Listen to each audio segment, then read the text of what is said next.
Зеленый паровоз Генри. Чихающий Генри. Одним субботним утром Генри хорошо ехалось.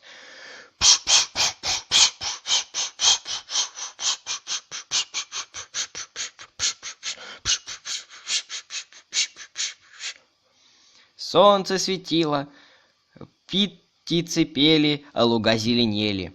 У Генри в котле было много пара, и он чувствовал себя прекрасно.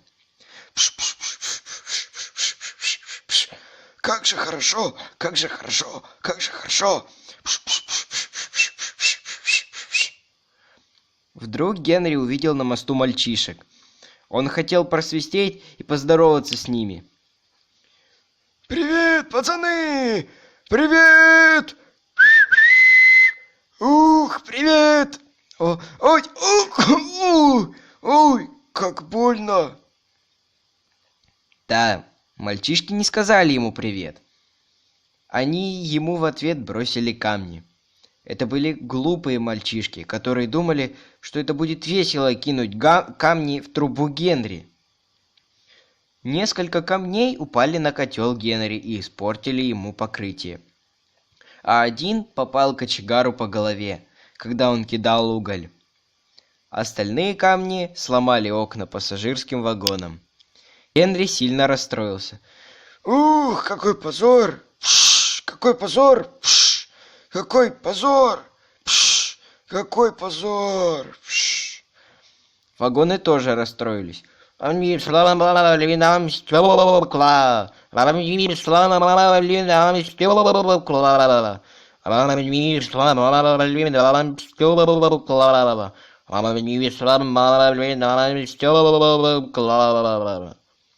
Кочегар схватился за голову, почесал ее и обратился к машинисту с планом действий. Поезд остановили, и проводник проверил пассажиров на предмет травм. Никто не пострадал, но все сердились. Они увидели ушибленную голову кочегара и сказали, что нужно делать. Потом они посмотрели на окраску Генри, и кто-то сказал: «Послушайте, товарищи, достаточно уже этого беспредела. Вызовите полицию!» Но машинист Генри сказал: «Нет, оставьте это нам с Генри. Мы этих обалдуев проучим». «А что вы собираетесь делать?» «Ну, можете сохранить секрет?» Да. Ладно, Генри на них чихнет. Что? Что? Чего? Что? Что? Что?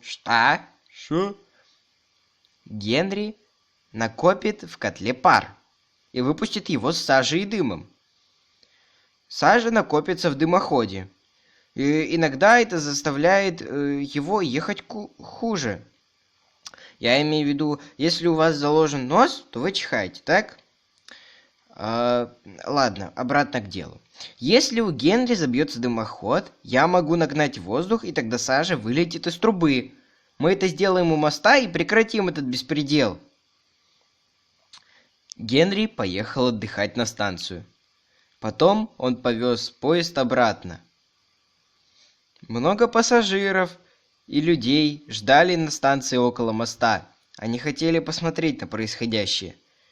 Машинист сказал: «Так, все в норме, Генри. Сажа накопилась, а теперь потерпи, пока мы не подъедем к мосту. Генри счастлив, как и мы. Да, старик?» Генри не ответил. Его машинист перекрыл подачу воды и в котел, и у него уже немного кружилась голова. Он говорил в нос, едва не чихал.